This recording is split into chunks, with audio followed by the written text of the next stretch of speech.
Welcome to Theory and Practice, a podcast dedicated to decoding research in the field of speech-language pathology. This is Sarah. And this is John. We're both SLPs delving into research and equipping you with evidence-based practices and empower you to provide the highest quality care for your clients. As a disclaimer, this is just our personal opinions and thoughts. It's not meant to misinform or claim the intentions of the literature or publication. We also encourage you to read and interpret the findings independently. Hey Sarah, how are you? Today is a super rare occurrence where we get to be in person together. In one place. Yeah, right? In one place. And today we're here in your lovely apartment. The wonderful styling from John's mom. The Christmas tree. The Christmas tree pillow really makes this entire scene, though. Okay, like it was a great buy. Target still has the tag on it. Yep. Still have the tag on it. I love it. Yeah, I love it. Right. Well, Sarah, welcome to my home. And also we want to record for today the recap. Our recap. Yes. So we are at our final episode of our second season. Wow, can you believe it? You know, we did it. Yeah, we did it. Mm-hmm. And we did it nice, like slow and steady, very low pressure for us. Yeah. So let's recap the episodes from. Sure. So let's definitely think about what we did first. I think we did like Crip Linguistics for the first episode. Yeah. So Crip Linguistics it's a very radical thought that there is no such thing as bad languaging, and language can be multimodal, and really operationalizing the concept under Crip theory. So Crip theory kind of dismantles the idea of what is typical and what is atypical. It just dismantles the entire concept and saying that there is a way of doing things that may appear different, and that is typically okay as the norm.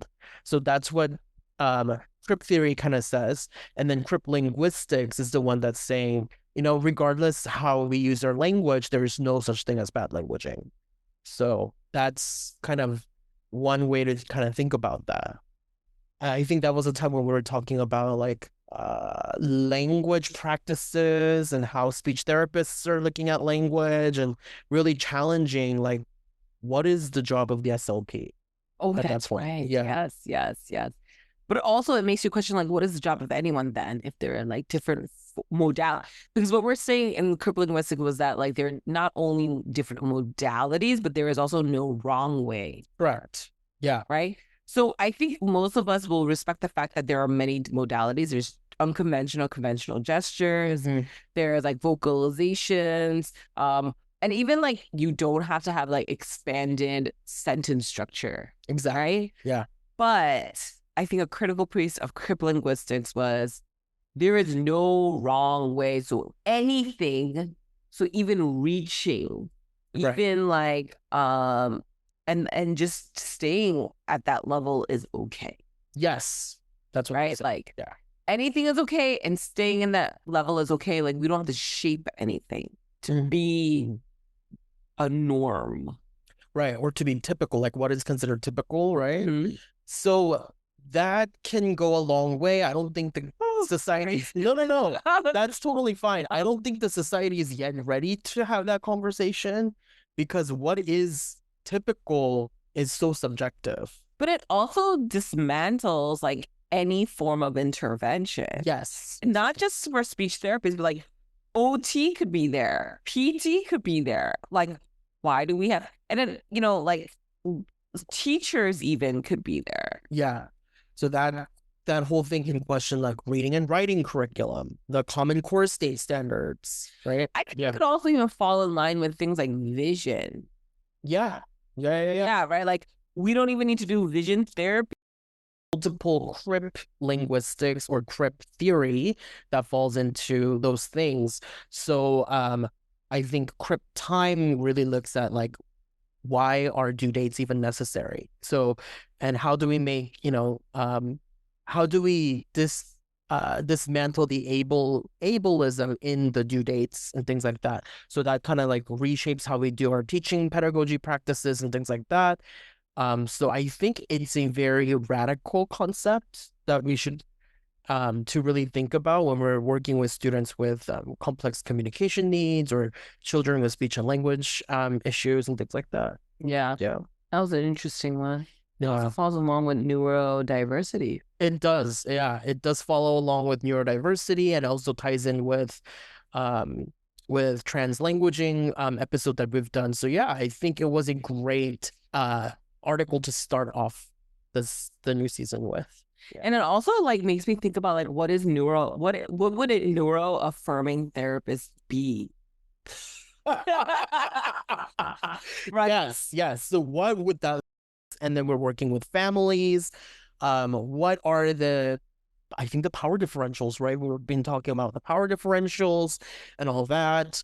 Sarah, what are your thoughts on that article that we discussed? We all know how I thought, well, if we listen to the episode, we all know how I thought about that, right? That like IDEA is in a coded language that if it's difficult for even me, like I might understand it from work because they have made it into, they have operationalized it. Yeah. Right? Yeah. Because school district has synthesized that information to make us behave a certain way that would be adhering to IDEA. But do I really know what IDEA is, right? Well, not really until I have to go and read it very thoroughly and like and look at it.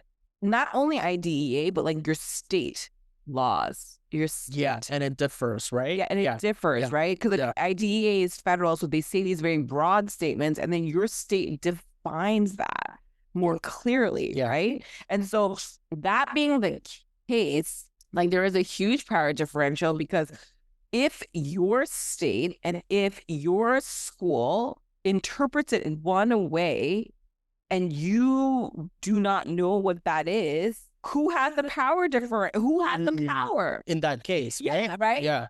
Who has the power? The power is obviously like politicians, people in power who develop these laws, like OSEP, right? And then the researchers of, who are putting the rules in there, right? Who are like the researchers who are driving these laws, right? And then the lawmakers themselves, and then the policies that the people who adhere to those policies being the state and the schools, right? All of those people have more power than the actual communities that they're serving.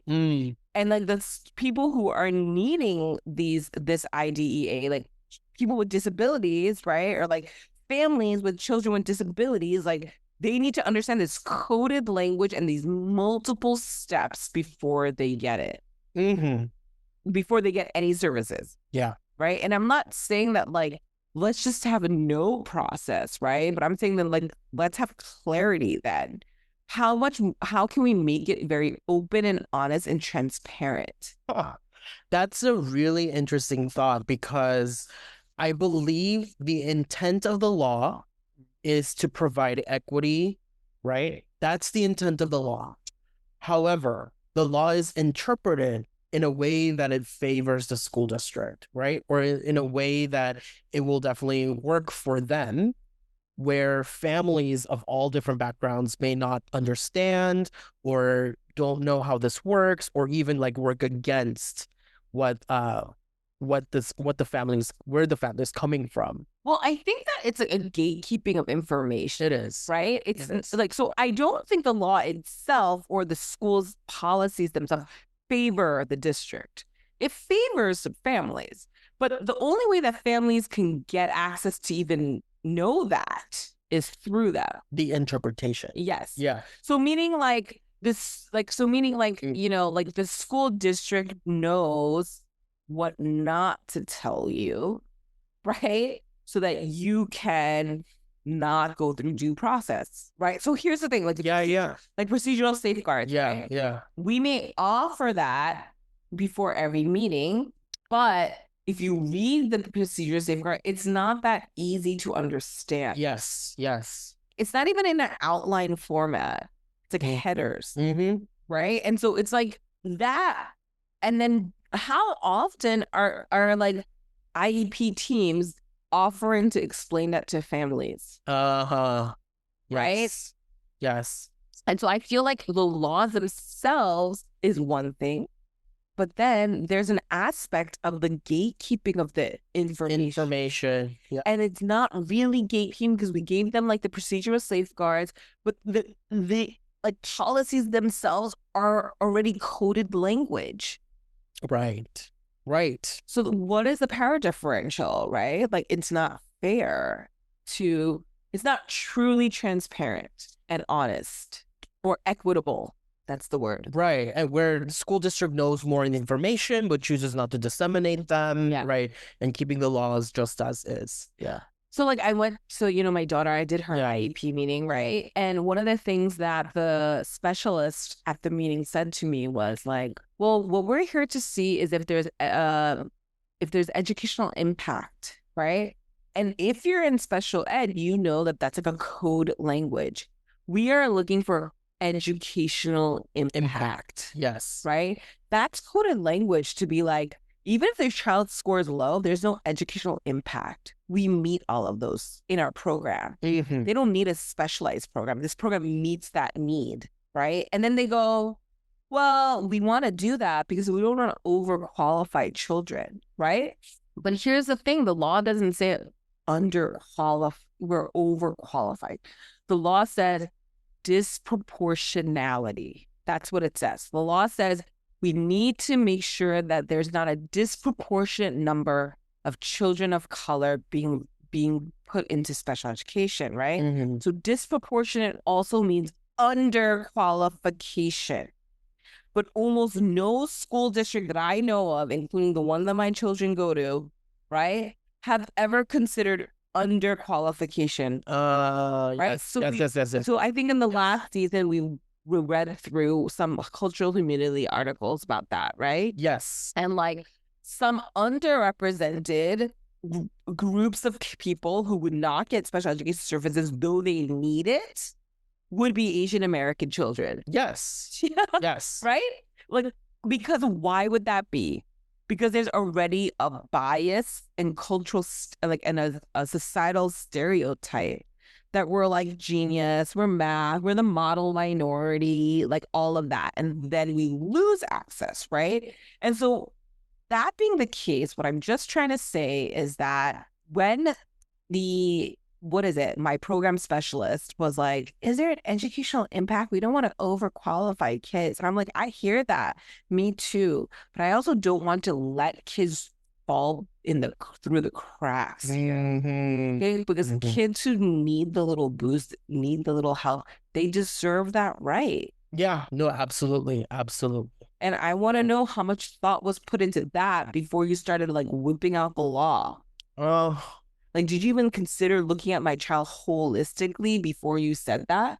Or were you just kind of just trying to save yourself from not giving me service? Because they already knew that they should have given me services and they didn't. They had absolutely no data collected on my child. And they were like, we're looking at educational impact. How would you know if there's any impact? There was no data collected. There's no report card that defines this. How would we know? We actually know nothing, and that's enough to qualify. When there is no data, that is enough to go ahead and get an evaluation. So this is all like gatekeeping way of doing things, right? Now, like the district decided to withhold, wrote me a prior written notice, told me that I was wrong, and that I had to refute back. Next thing I know, the whole year ended. Literally. Oh my God. Literally, right? Like I started in November. By the time I got the evaluation AP, it was already May. No, I think it was June. I got it signed the last day of June. I mean, the last day of school. And then the 60-day timeline started at the start of school. In the next year. Of the next year. Yeah, that makes sense. And so between the times of March, from March until we started back to school in September, I went out of pocket and I had to pay for services. So that's a privilege issue, right? That's also a power thing too, you know, like, I had the privilege to do it, to put her into tutoring services and all of that, right? But do other families have that? So imagine if you're a family who cannot read that type of language and it is jargon. When I mean, like, I read it and it was like, this thing, I don't even understand what it says, right? Yeah. And then, like, that is one barrier. And then, like, I have this program specialist, like, using coded language against me, and I don't even know that it's coded. Well, I do know, but imagine if I did it, right? Like, if I wasn't in special education, I wouldn't have known that, right? And then they are the ones that are allowed to give me access, and then wasted the entire year to do it, and I had no rights. I'm so sorry to hear that. I know. And then I filed with the state, except the state is so backed up and behind. We're in what is this, October? We're in October. I filed it in June, still pending. And that is under both OCR and the state. So we're looking at overall, like, backed up.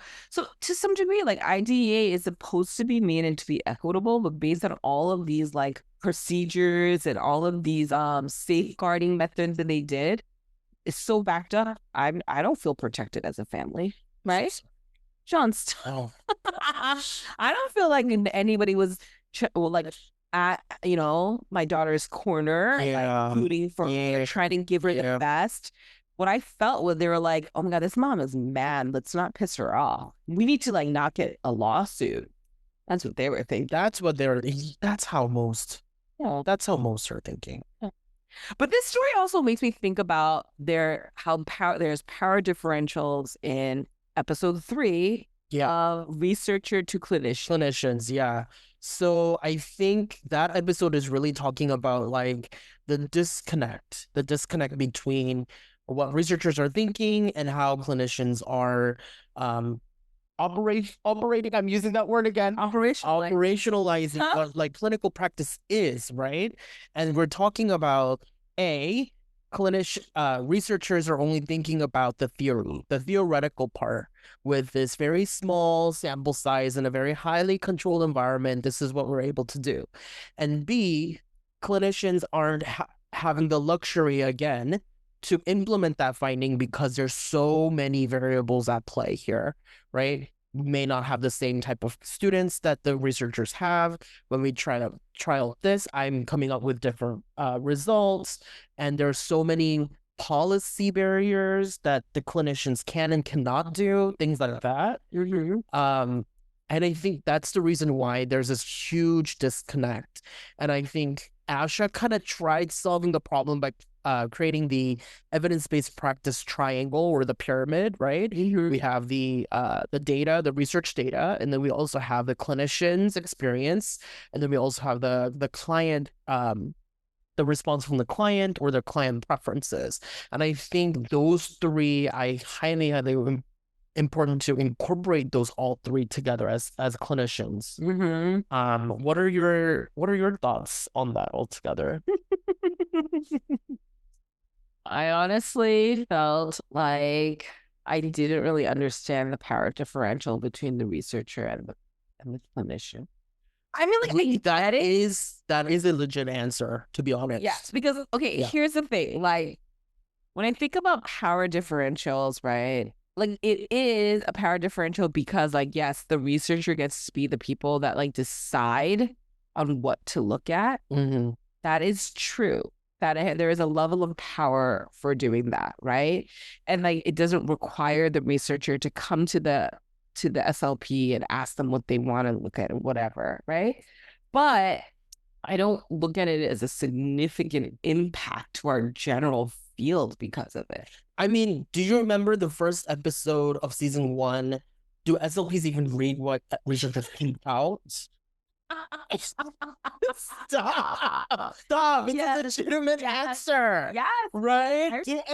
I remember. Right? Do SLPs even look at what we pump out? Right. The answer is no. Or if they do, it's very much more like, let me try to solve this clinical question, and once I get it, I don't need to read more. Right. So if that's the case, then clinicians are definitely not reading that. Researchers are in this abstract space, pumping out things, and there is no, I mean, the power comes from, I believe, the legitimacy, also the positions at play. But do you even call it power when clinicians are not even reading it? That's a true point. Also, we could look at it as like we just play different roles. Exactly. Like back to your pyramid story, right? It's judgment, right? Client response or the client feedback, family preference, client preference. Oh yeah. There was right. And so given the 3 different points, like we could just look at it as like it's just a different role. It's a piece of the puzzle that makes it, right? Yeah. And I don't really look at it as like a power differential. Like even if I told you what I was interested in, John, and you decided to do it, like who cares? Like I don't know. Like I don't know. Like because like at the end of the day, like maybe I was gonna use all my other judgment, my clinical judgment to synthesize the information of the family partnership that I have and the experience that I hold, right? Yeah.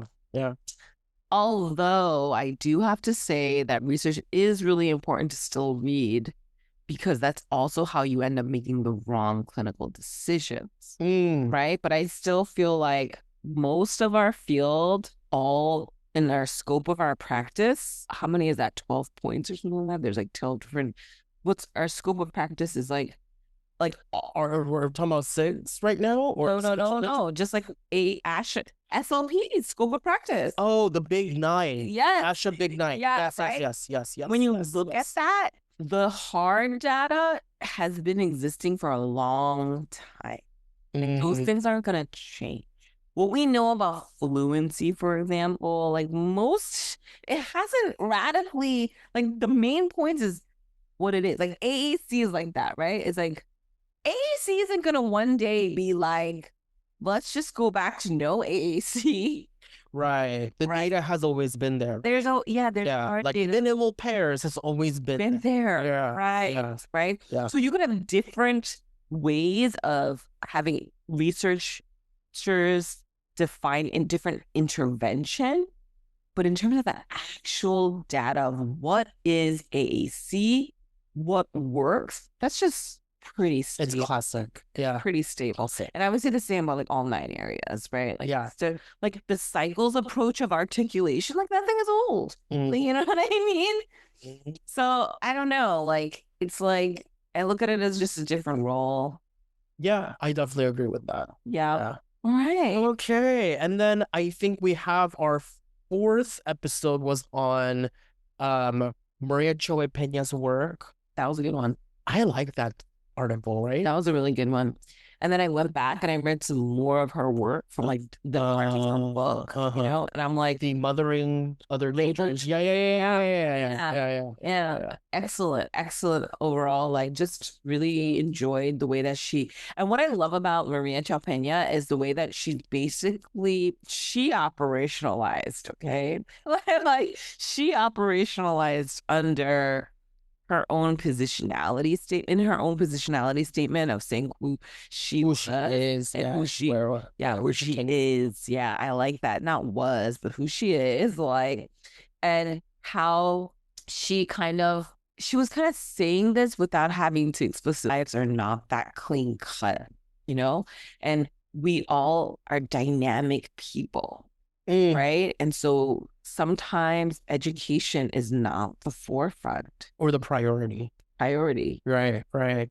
So that would be, to be specific, like certain families who don't have the social and the financial capital, right? Their number one priority is, how am I going to get through this day? Rather than, is my child getting enough speech and language services? Right. So once those basic needs are met, then I will go ahead and discuss about what my child's needs are, but am I able to get my needs met first? Right. As a parent. Yeah. And also there's a level of privilege to be able to take the time to be with your child and work through homework with them. Yeah, exactly. You know, like it's just not a reality for some people. And like maybe like when we think about AAC, for example, I feel like so much of our AAC stuff about like stakeholder buy-in, right? Like it is very absent of the realities of our families. And it almost feels like the end goal is to have families start doing it so that they can have it, they could be doing it all the time and they'll learn faster. But in reality, I also believe, I mean, what's the data on the fact of like children are at school for 6 hours a day and then they come home, they eat dinner, they do bath time, they play a little. Collectively, that's about 3 to 4 hours, and they have to go to bed. Mm-hmm. So where's the data that said that 6 hours in the daytime is not enough? Or do they even do it within those 6 times? Yeah, but what is the data of like in the school for 6 hours if they were to do it, and then if they took a break for the 4 hours at nighttime, that they would not make as much improvement? Where is the data on that? Well, we don't. I haven't seen it yet. Well, that's the question, right? So why do we need so much stakeholder buy-in? Like maybe it's enough buy-in when the school staff is doing it. Well, okay, so I can see the counter argument to that. Yes, a counter. Yes, I agree that the school staff should be adamant about it, right? There should be classroom aides, the classroom teacher, the SLP, right? Should be doing it meaningful and use it in a meaningful way. Yeah. Right? Yeah, if you did it that way, right? Yeah. And that's the data.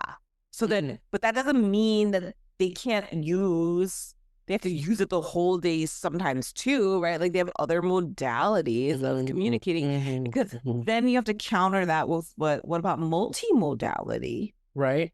Right. What about unaided forms? Exactly. Unaided forms. That doesn't count.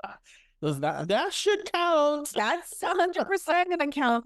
And also, like, sometimes when you give the AAC stuff to children, they're tired after a long day of school. They are. And I feel like, why can't they just have a little break where they get to just be like using different modalities? Yeah. You know what I found that like reminds me of something? There's a YouTube channel that I was watching about a child with cochlear implant, and how like every day after school she just needs to unplug. She turns it off. She takes it off. Right. Yeah. And she just unplugs because she was just like, it's just too much. I just don't want to be bothered.